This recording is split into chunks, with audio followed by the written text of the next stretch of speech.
Hi, I'm James Laughlin, a former 7-time world champion pipe band drummer. I want to share with you a little bit of a lesson inside my pipe band drumming inner circle. So every week I have a live practical lesson delivered either by myself or one of my amazing lineup of tutors. So you're going to see a little snippet from that today. And hey, if you would like to get your hands on a free drumming course, a full video course called Drumming Transformation Week, just click in the link below. And hey, don't forget to hit that subscribe button. I put out so many video tutorials on pipe band drumming, so I hope you enjoy it. If we just have our arms sort of relax naturally by our side, and then if we just go and raise our right hand, that's more or less at least a very good starting point of where I will like hold my right hand. I've heard some, like I heard one particular drummer who I won't name. He was sort of talking about having a very like overhand bass grip and how that's the most natural position. And he was saying how like if you're gonna play like hand drums, you're not gonna like karate chop the drum.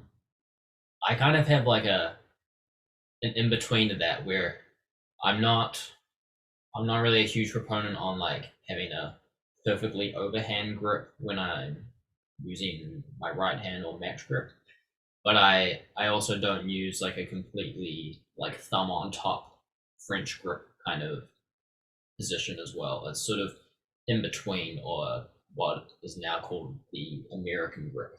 So if we do that again, like even if I stand up, you see like when I have my my hands by my side like this, I'm not like walking around like this with my palms turned over, and I'm not also like hands open. I'm kind of in between, and if anything, my hands kind of like basically like rest on my thighs, right? So that's kind of the in between of where I will hold the grip. So again, it's not quite having like overhand like that. It's not like quite like there. It's sort of somewhere in between.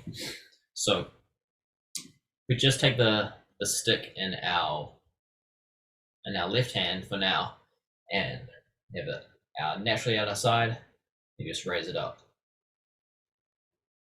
That's like basically exactly how I place my arm, at least to start with.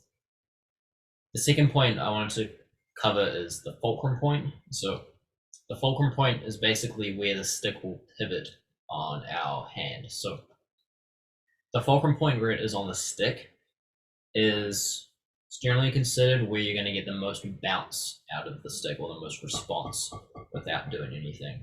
And there's a simple exercise you can do where you just place your index finger under the stick like that and drop the stick like that and just let it bounce. Where you're going to get the most response is generally pretty close, at least, to where you want to hold the stick.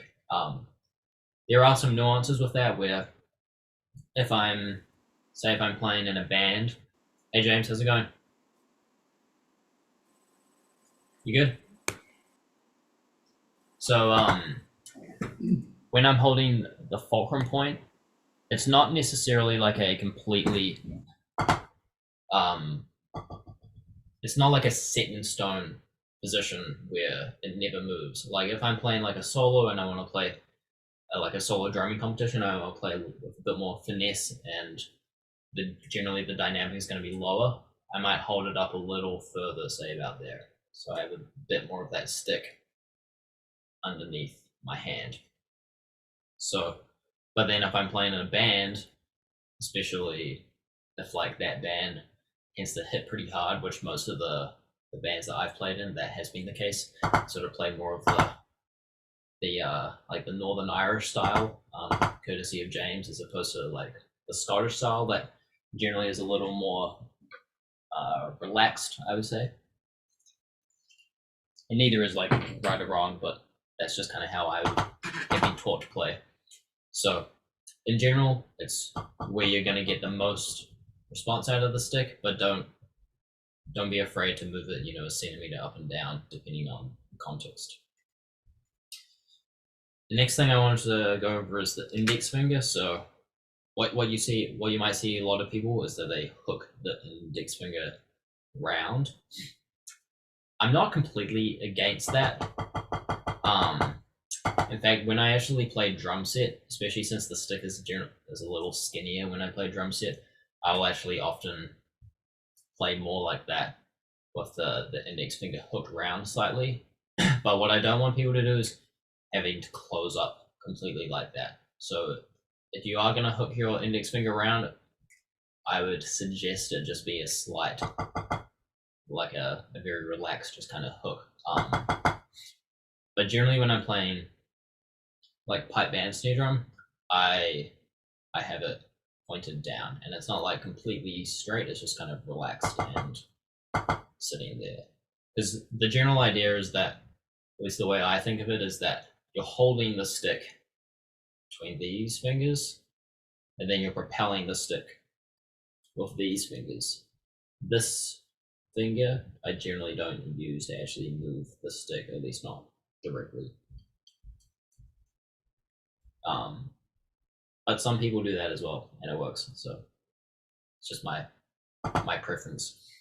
I hope you enjoyed that little bit of a clip from our inner circle. If you'd like to see the full video, head on over to pipebandrumminginnercircle.com. I will put that description in the link below. Please be sure to hit that subscribe button, because every week I upload a new video lesson. You don't want to be missing out on that. And please, while you're here, hit that subscribe button.